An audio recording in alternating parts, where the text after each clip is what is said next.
Para sahabat yang terkasih dalam Kristus Yesus, marilah kita berdoa. Dalam nama Bapa dan Putra dan Roh Kudus. Amin. Maria diberi kabar oleh malaikat Tuhan bahwa ia akan mengandung dari Roh Kudus. Salam Maria, penuh rahmat, Tuhan sertamu. Terpujilah engkau di antara wanita dan terpujilah buah tubuhmu Yesus. Santa Maria, Bunda Allah, doakanlah kami yang berdosa ini sekarang dan waktu kami mati. Amin. Aku ini hamba Tuhan, terjadilah padaku menurut perkataanmu.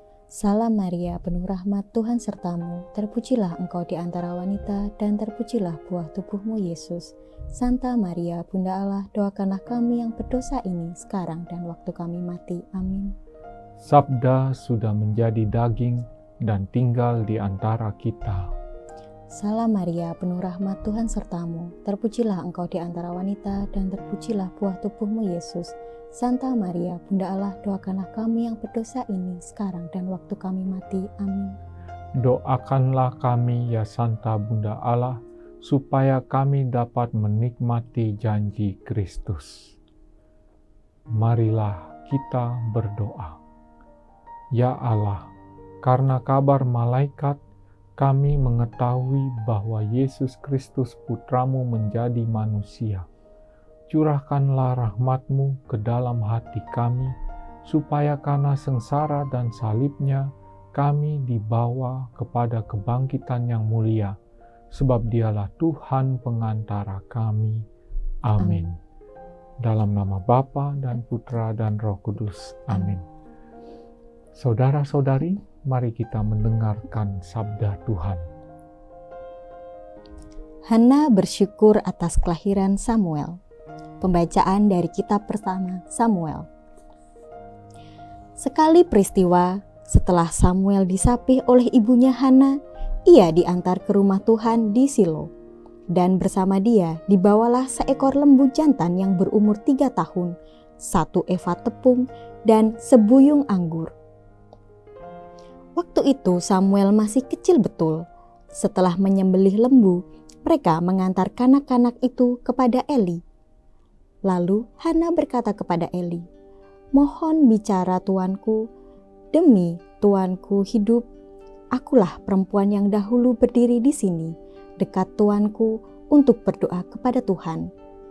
Untuk mendapat anak inilah aku berdoa, dan Tuhan telah memberikan kepadaku apa yang kuminta padanya. Maka aku pun menyerahkannya kepada Tuhan. Seumur hidupnya terserahlah anak ini kepada Tuhan." Lalu sujudlah mereka semua menyembah Tuhan. Demikianlah sabda Tuhan. Syukur kepada Allah. Mazmur tanggapan dengan refren, "Hatiku bersukaria karena Tuhan penyelamatku." Hatiku bersukaria karena Tuhan penyelamatku. Hatiku bersukaria karena Tuhan, aku bermegah-megah karena Allahku. Mulutku mencemooh musuhku, aku bersukacita karena pertolonganmu. Hatiku bersukaria karena Tuhan penyelamatku. Busur para pahlawan telah patah, tetapi orang-orang lemah dipersenjatai kekuatan. Orang yang dulu kenyang kini harus mencari nafkah, tetapi yang dulu lapar kini boleh beristirahat.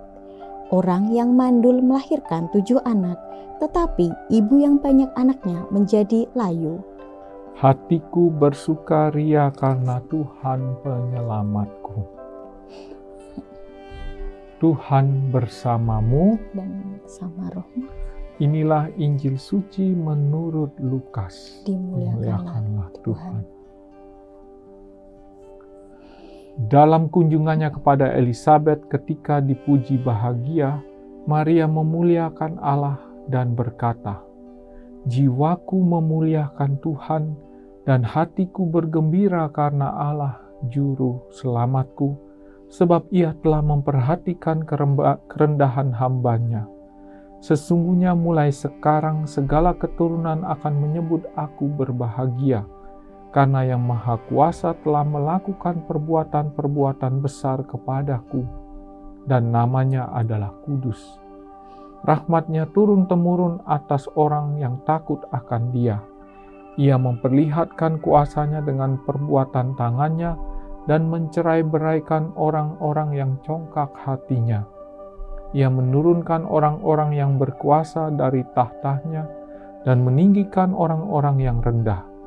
Ia melimpahkan segala yang baik kepada orang yang lapar dan menyuruh orang yang kaya pergi dengan tangan hampa.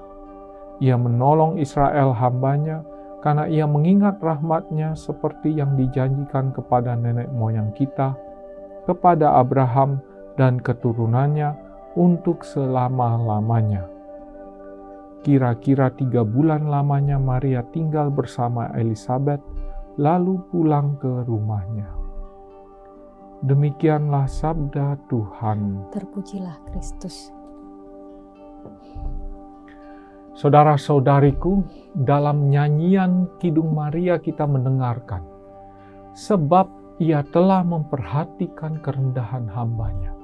Sesungguhnya mulai dari sekarang segala keturunan akan menyebut aku berbahagia. Ia menurunkan orang-orang yang berkuasa dari tahtanya dan meninggikan orang-orang yang rendah. Maria berbahagia karena kerendahan hatinya di hadapan Tuhan. Tapi kita bisa bertanya, apa kerendahan hati itu? Iblis bisa memanipulasi orang dengan konsep rendah hati yang salah. Hati-hati dengan kerendahan hati yang palsu. Begini kira-kira kerendahan hati itu. Kerendahan hati itu bukan rasa rendah diri, apalagi sikap meninggikan diri. Kerendahan hati itu bukan semata-mata rasa bersalah dalam semua hal, ataupun merasa benar sepanjang waktu. Kerendahan hati itu bukan tampilan sederhana, apalagi dalam sikap suka pamer. Kerendahan hati itu bukan kesabaran tanpa batas, apalagi tak berbuat apa-apa dihadapkan kekacauan. Kerendahan hati itu bukan sikap menolak, marah, namun juga bukan kualitas kaum sumbu pendek yang mudah meledak. Kerendahan hati itu bukan sikap diam, tak mengatakan apa-apa, tapi juga bukan kebiasaan berkata-kata kosong. Kerendahan hati itu juga bukan sikap serius sepanjang waktu, ataupun tidak pernah serius alias selalu santai saja. Kerendahan hati itu bukan sikap diam adalah emas sepanjang waktu, tapi juga bukan sikap sok tahu atas semua masalah. Kerendahan hati itu bukan sikap acuh tak acuh, namun juga bukan sikap mencampuri urusan orang lain setiap waktu. Kerendahan hati juga bukan sikap manis terhadap setiap orang, tetapi jelas bukan tampil sangar bagi semua orang pula. Kerendahan hati itu adalah sikap jalan tengah ketika ditawari dunia untuk bersikap ekstrim. Kerendahan hati itu adalah sikap merendahkan diri di hadapan Tuhan agar ditinggikan Tuhan di hadapan dunia. Kerendahan hati itu adalah rasa miskin karena semuanya anugerah Tuhan, sekaligus tahu bahwa anugerah Tuhan itu adalah kekayaan kita. Kerendahan hati dalam tingkatan yang paling tinggi itu, menurut tradisi kitab suci dan dipertegas oleh sikap Yesus sendiri, adalah kemauan dan sikap siap untuk menjalankan kehendak Allah Bapa, walaupun harus menanggung derita. Kerendahan hati dalam pemahaman ini berarti bisa diam ketika segala sesuatunya perlu didengarkan dengan seksama, dan berani berjuang untuk sesuatu yang diyakini kebenarannya. Kerendahan hati seperti ini juga berarti bisa mengambil sikap tegas melawan sumber ketidakadilan dan kekacauan. Kerendahan hati berarti berkorban, asalkan kemanusiaan dibela dari tirani. Kerendahan hati berarti juga rela menderita, asalkan membawa kebahagiaan bagi orang-orang yang dicintai. Semoga Tuhan menolong kita. Amin. Mari kita menerima berkat dari Tuhan.